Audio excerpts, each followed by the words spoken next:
Each morning, existence presents you with two paths. Remain unchanged or evolve into something greater. Here's what I need you to understand. If you're not actively developing yourself, you're quietly dismantling yourself. Evolution isn't something you can postpone. Reinvention isn't tied to seasons. Achievement doesn't pause for perfect circumstances, ideal timing, or sudden bursts of inspiration.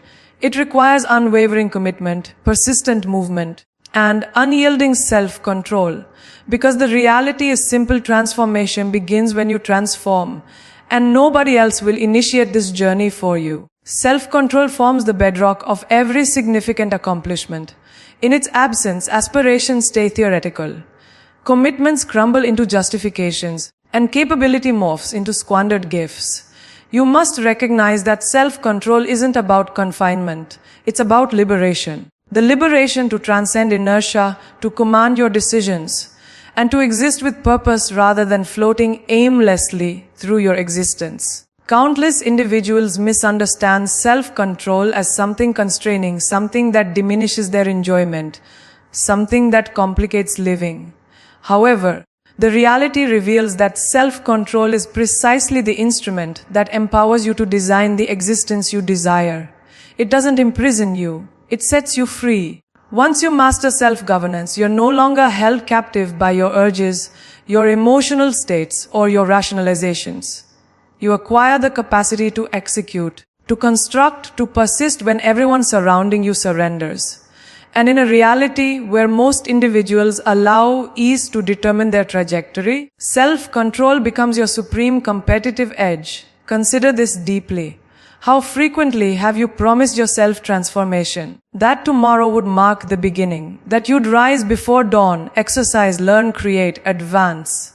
Yet when the signal sounds, when the moment to execute presents itself, the comfortable option calls more seductively than the correct one.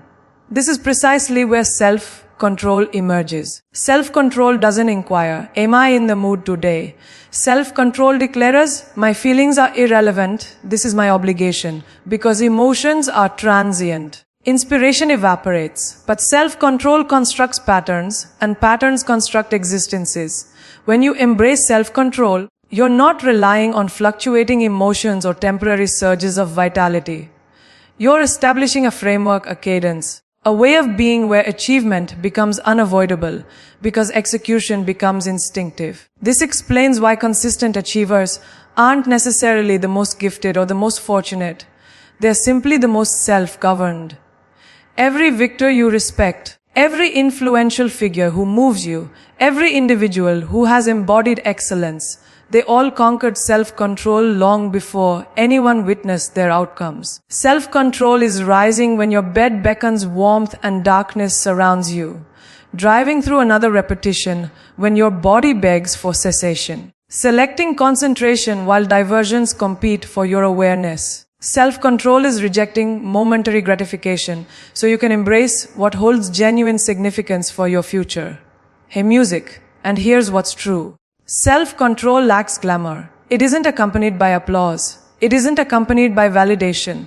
It isn't cheers from spectators. It's the silent selections made in obscurity when observation is absent.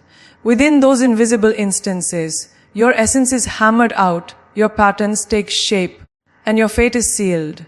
The inquiry isn't whether you desire achievement. The inquiry is whether you're prepared to withstand the self-control necessary to claim it. Now, let's speak truthfully. Self-control isn't simple.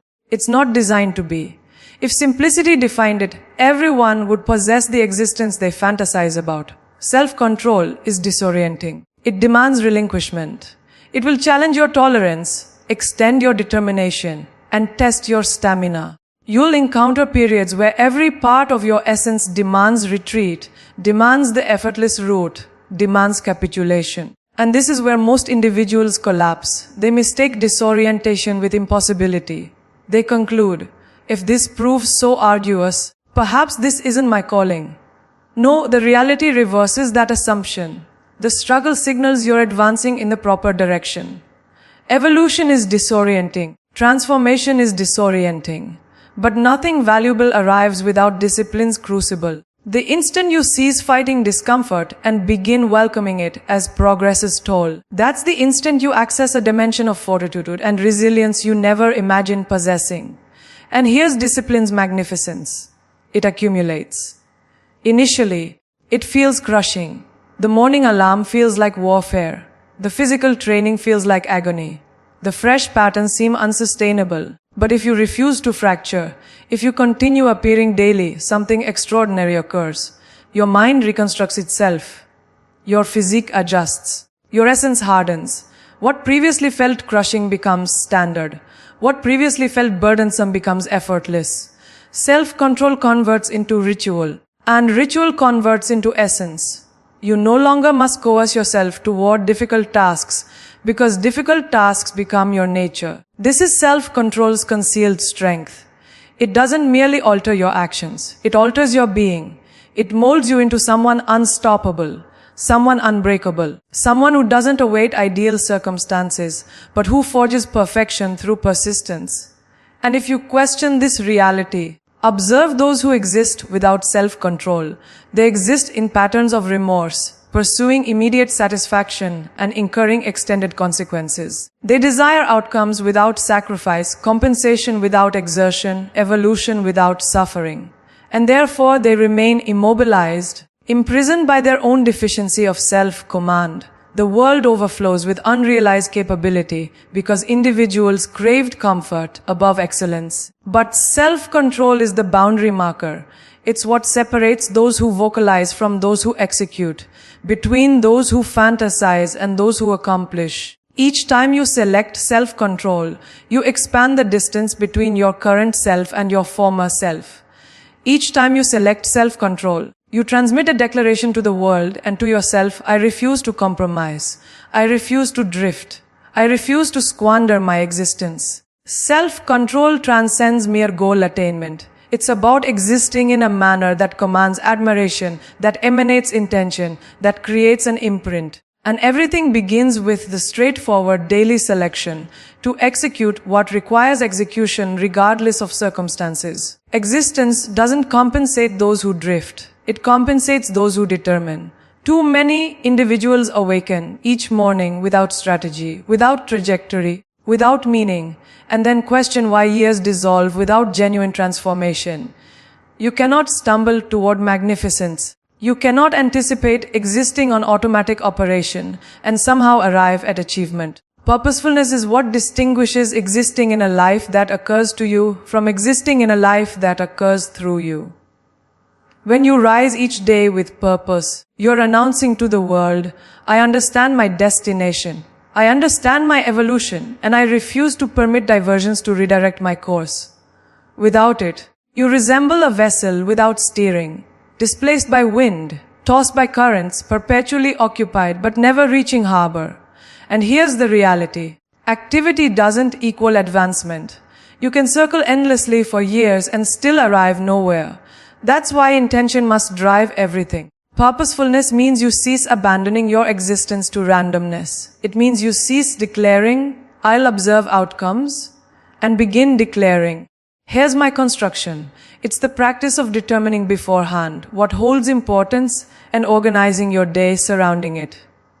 How you utilize your morning, how you manage your hours, how you respond to interruptions, all reflect whether you're existing purposefully. Too many individuals permit others to dictate their time.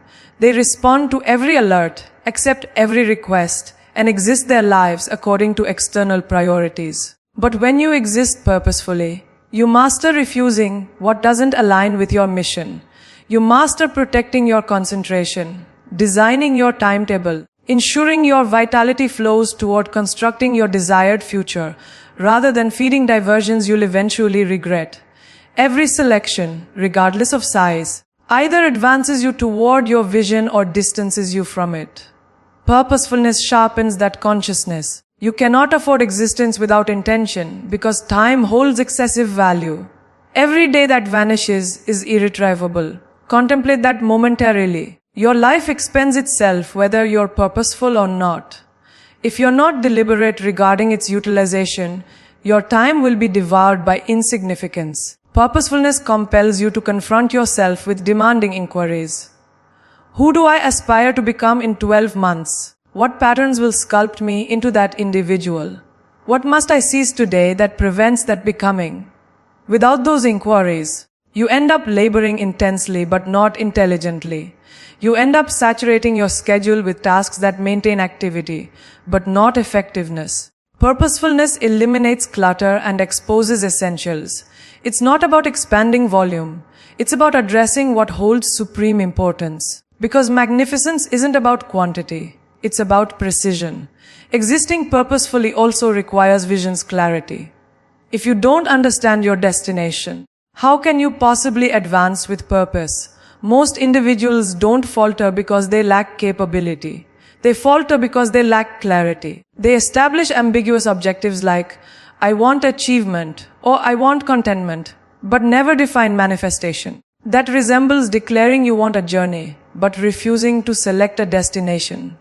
Purposefulness compels you to define achievement personally, to illustrate your future vividly, then align your daily actions to that vision. If your objectives aren't precise, your actions will scatter. But when your objectives crystallize, every decision simplifies because you can measure it against the existence you're constructing. The purposeful individual doesn't inquire, do I feel inclined toward this?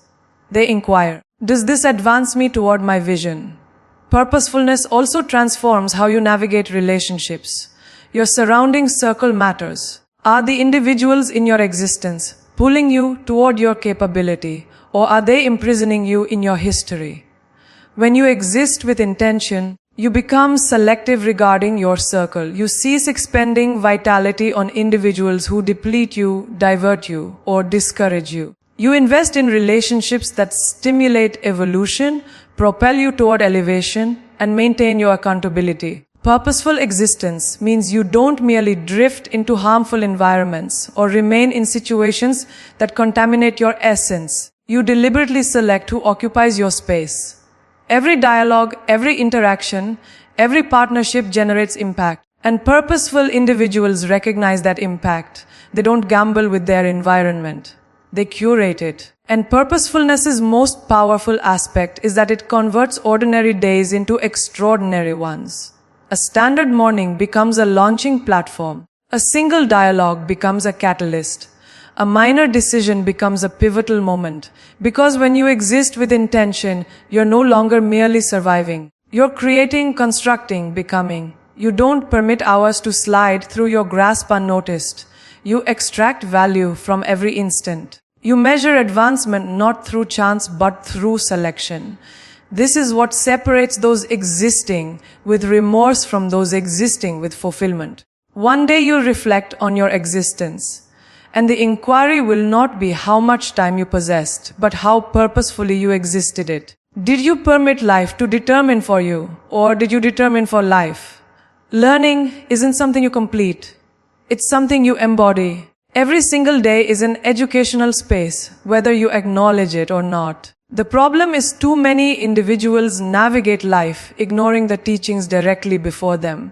They treat formal education as learning's sole venue, as if education terminates when graduation commences.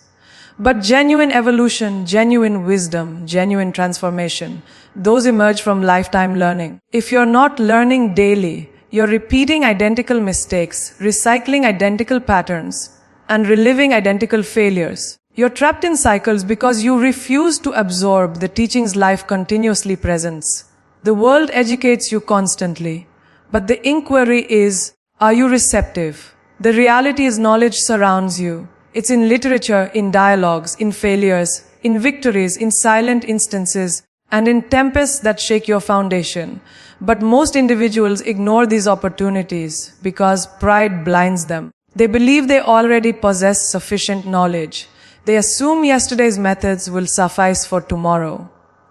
That mentality murders evolution. The instant you cease learning is the instant you begin deteriorating. Because the world perpetually advances, perpetually evolves, perpetually changes. If you remain stationary, you regress. Learning isn't about accumulating information. It's about owning your intellect, expanding your viewpoint, and preparing yourself for approaching challenges. It's about perpetually becoming more than yesterday's version. Contemplate those who ascend to magnificence. They are students before they are masters. They are wisdom seekers before they are leaders of nations, constructors of enterprises, or creators of movements. They read, they study, they question, they maintain curiosity, and they don't merely consume information, they apply it. Applied knowledge is where transformation materializes. 1,000 volumes won't transform your existence if you never act on your reading. Endless guidance won't transform you if you never implement it. Learning isn't about appearing intelligent. It's about existing intelligently. Every teaching you absorb and apply becomes a stepping stone toward your desired existence. But the tragedy is countless individuals accumulate knowledge like decorative trophies, never utilizing it, never embodying it. Don't merely be a theoretical learner. Be an action-oriented learner. Learning also requires humility. You cannot evolve if you're excessively proud to acknowledge ignorance. The ego is progress's greatest adversary. Pride will declare, I've encountered this previously. I already comprehend this. And it will obstruct you from perceiving deeper realities. But humility maintains your openness. Humility declares there's perpetually more to learn, even in areas I believe I've mastered. History's wisest individuals were the most humble because they understood that knowledge is boundless and human intellect is constrained. The instant you believe you've reached learning's summit, you've constructed a ceiling above your own evolution. But when you maintain humility, every experience, every individual, every challenge becomes a potential instructor. Even suffering, even failure, even betrayal. These become teachings that elevate you if you're willing to learn. And here's something you must grasp. Learning isn't comfortable. It's not perpetually inspiring. Sometimes it confronts you with realities you'd rather avoid. Sometimes it exposes your weaknesses, your ignorance, your blind spots. But that discomfort is precisely what propels your evolution. Too many individuals abandon learning when discomfort arrives. They avoid viewpoints that challenge them. They refuse to read what might confront their convictions. They remain in echo chambers, only surrounding themselves with ideas they already embrace. That's not learning. That's self-deception. Genuine learning forces you beyond your comfort zone. It stretches your intellect. It challenges your assumptions. It demolishes false barriers you've constructed around yourself and opens new passages you never knew existed. If you desire evolution, you must welcome discomfort. And let's be transparent, learning never terminates. It doesn't halt when you reach a certain age or when you secure a good position or when you accomplish an objective. The most dangerous thought anyone can harbor is, I know enough. Existence will perpetually demand more from you. New seasons require new capabilities. New challenges require new strategies. The individual you're becoming tomorrow will demand a version of you that surpasses today's wisdom. And the sole method to meet that demand is perpetual learning. Make it a daily discipline. Read something that expands your intellect. Listen to voices wiser than yours. Pay attention to your failures and extract their teachings. If you exist with a mentality of constant learning, you'll never cease evolving. And if you never cease evolving, nothing in this world can restrain you. Your physical body is the foundation of everything you execute. Without health, your vision becomes useless, your ambition becomes powerless, and your dreams remain untouched. You cannot construct magnificence on a deteriorating vessel. Yet countless individuals exist as if their body is indestructible. They neglect it, abuse it, nourish it with garbage, and then question why they possess no vitality, no clarity, no strength to pursue their objectives. You cannot work on yourself in any existence area if you don't first respect the vehicle that transports you through it. Health is not a secondary project. It's the foundation upon which every accomplishment rests. When you're